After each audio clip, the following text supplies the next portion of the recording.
पूरी केदार घाटी में एक अलग ही रौनक दिखाई दे रही है चारों ओर। और 16 जून की रात को ना हमें यहाँ से ऊपर किमाना तक भागना पड़ा। बारिश की वजह से यात्रा पे बड़ा बुरा असर सा पड़ता है। केदारनाथ धाम की यात्रा से पहले यहाँ का माहौल बिल्कुल अलग ही था और यहाँ हर स्टेट की गाड़ियाँ आपको मिल जाएंगी। गवर्नमेंट ने अभी किसी भी दुकान को यहाँ लगाने की अनुमति नहीं दी है। बिना लाइन वालों को शटल में नहीं बैठने दिया जाएगा।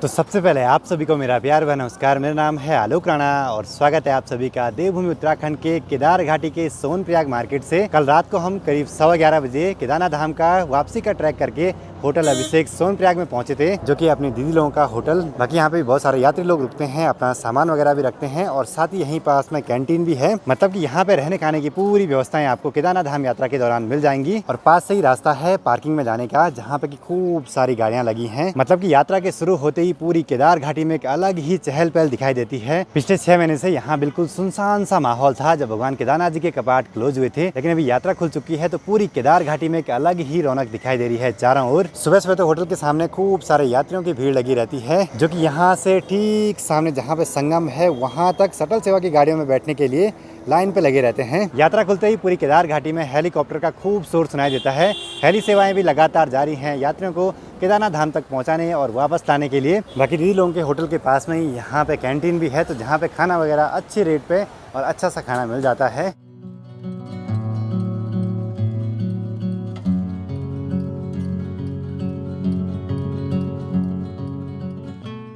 अभी नाश्ता वगैरह भी कर लिया है। बाकी यहाँ दीदी लोगों के होटल में क्लॉक रूम भी है। मतलब कि आप केदारनाथ धाम यात्रा पे जैसे जाते हैं, कोई सामान ऐसा है जिसको साथ में नहीं ले जाना है तो यहाँ पे रख सकते हैं। उस पर आपका नाम वगैरह लिखा जाएगा, उस पर नंबर लिखा जाएगा और वो आपको वापसी के टाइम पे दिया जाएगा। दर्शन हो गए थे दिन के 2:30 बजे। अब जाके वीडियो एडिटिंग का काम हुआ कंप्लीट। और यहाँ केदार घाटी में जैसे यात्रा बढ़ती है ना, तो फिर नेटवर्क भी काम करने बंद कर देते हैं। अब यहाँ पे वाईफाई है तो वीडियो अपलोड हो जाएगी। अभी यहाँ पे फेसबुक पे वीडियो अपलोड हो रही है, फिर करनी है यूट्यूब पे। मतलब जो हमारी वीडियो है वो आपको फेसबुक और यूट्यूब दोनों प्लेटफॉर्म पे सेम टाइम पे देखने को मिलेंगी, तो आप मेरे साथ फेसबुक पे भी जुड़ सकते हैं। बाकी बाहर का माहौल लगातार बदलते जा रहा है, कभी बारिश, कभी धूप, कभी बादल। लोग ने 1 साल पहले की वीडियो देखी है कि कितना बारिश इधर गिरता है, कितना बारिश होता है।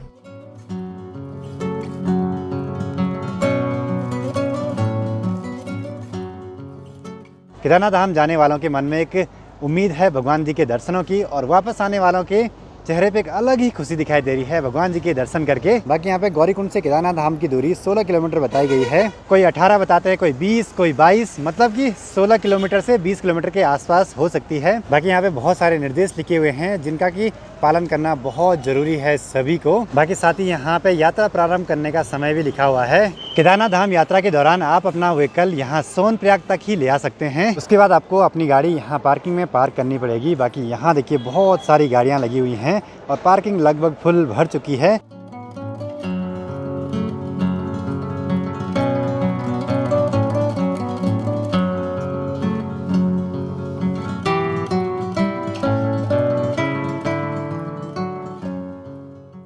पिछले साल तक इन जगहों पे बहुत सारी छोटी छोटी दुकानें खुली रहती थी, जिनमें कि छाता, रेनकोट, बरसाती और छोटा मोटा जो भी ट्रैक पे सामान काम आता है वो सब बेचे जाते थे। लेकिन इस साल गवर्नमेंट ने अभी किसी भी दुकान को यहाँ लगाने की अनुमति नहीं दी है। इससे लोगों के रोजगार पे तो असर पड़ा ही है, साथ ही साथ यात्रियों के लिए भी असुविधा हो रही है। केदारनाथ धाम की आपदा से पहले यहाँ का माहौल बिल्कुल अलग ही था। ये बड़ी बड़ी पार्किंग यहाँ नहीं थी उस समय पे, एक छोटी सी पार्किंग हुआ करती थी, पर उस समय ना यात्री भी ज़रा कम आते थे।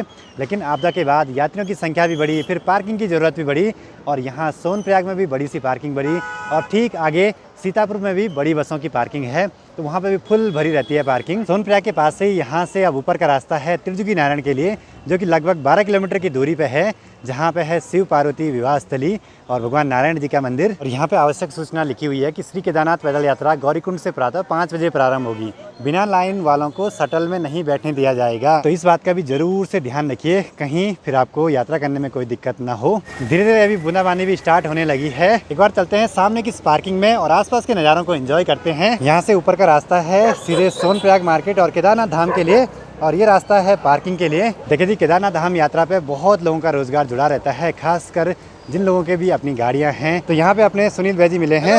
जी, कैसे हो? बढ़िया बढ़िया भाई जी, कैसे चल रही यात्रा? बढ़िया चल रही यार भाई। तो ये यहाँ से गाड़ी कहाँ तक जाती है? ये भाई हम हमारा पॉइंट है ये ऋषिकेश, देहरादून, कहीं भी अच्छा, यहाँ से यहाँ से, और शटल की सेवाएं आगे से।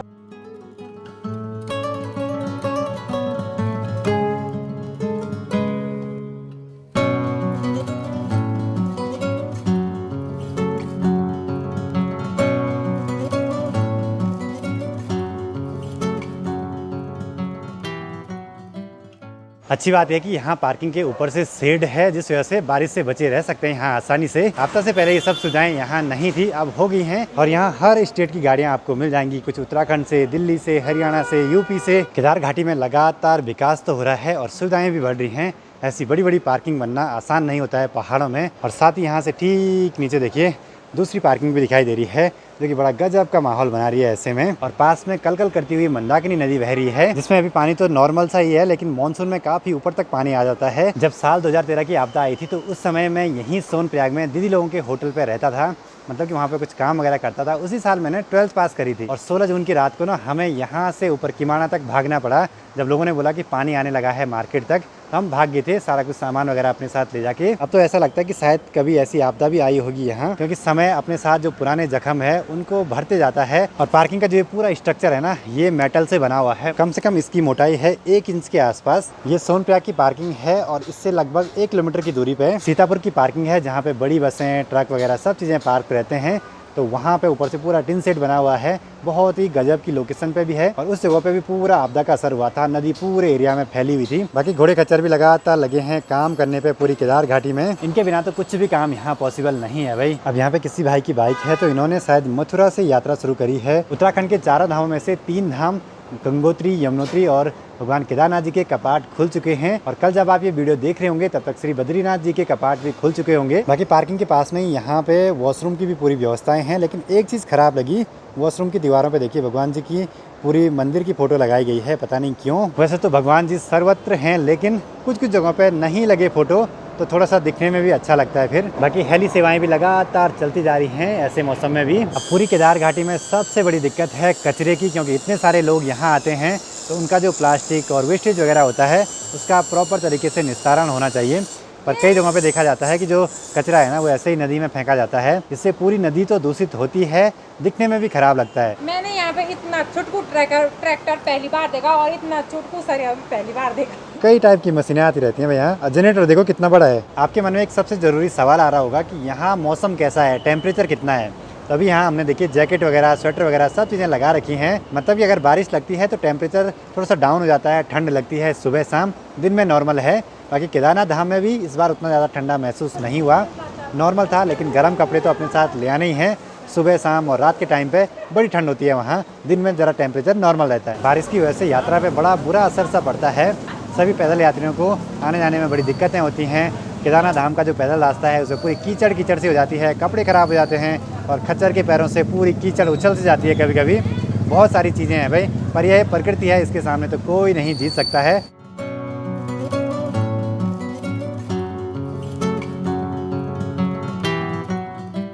बाहर तो बारिश लगे जा रही है, यहाँ पे कुछ खा पी लेते हैं एक बार, फिर देखते हैं आसपास अगर उजाला रहा तो कुछ और चीज़ें भी दिखाएंगे आपको। अगर सारे यूट्यूबर, वीडियो क्रिएटर साथ में होना तो बातें भी कुछ उसी टाइप की चलती हैं। और कोई अगर अलग हो ना, जो हमारे काम से रिलेट ना करता हो, तो हमारे साथ परेशानी हो जाएगी भाई कि ये क्या ऐसे रुक रहे वीडियो बनाने के लिए, या फिर क्या इनकी बातें चल रही हैं। शाम होते होते केदारनाथ धाम से वापसी आने वाले यात्रियों की संख्या बढ़ती जा रही है। ये सुबह रास्ता लगे होंगे और अभी पहुँच रहे हैं यहाँ सोनप्रयाग तक।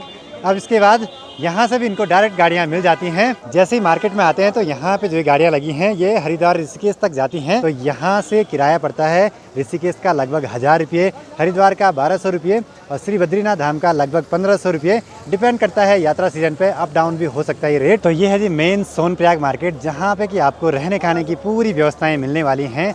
ऊपर की साइड लोगों के बड़े बड़े होटल, लॉज वगैरह हैं। नीचे की साइड कुछ ये दुकानें हैं जो कि आपदा के बाद प्री प्लानिंग में बनी हैं। यहाँ कहीं होटल हैं, कहीं डोरमेट्री वगैरह हैं, कहीं किसी के ऑफिस वगैरह। बाकी ऊपर चोटियों पे देखिए खूब सारे बादल लगे हैं, लगता है जैसे मानसून आ गया हो। और बहुत सारे लोग देखिए साइकिल से यात्रा कर रहे हैं, शायद ये पूरा केदारनाथ धाम तक गए थे। रोड पे तो साइकिल चलाना आसान है, लेकिन केदारनाथ धाम की चढ़ाई पे साइकिल ले जाना बड़ा मुश्किल सा काम रहता है भाई। ये लोग यहाँ पे आए हैं फिर से कुछ खाने पीने के लिए।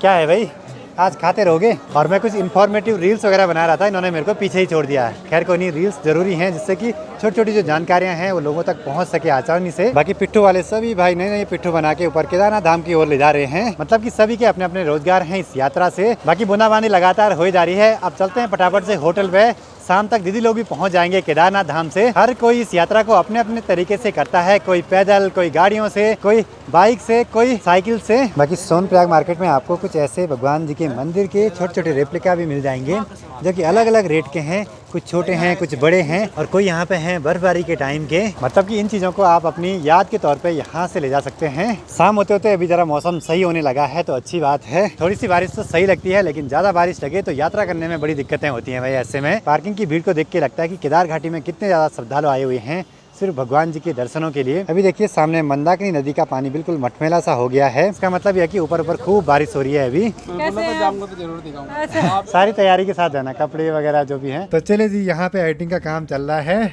और यहाँ पे केदारी भी आ गए हैं सारे। सबसे पहले तो ये बताओ दर्शन हुए कि नहीं? फाइनली यहाँ चल भी पहुँच गई। वेलकम।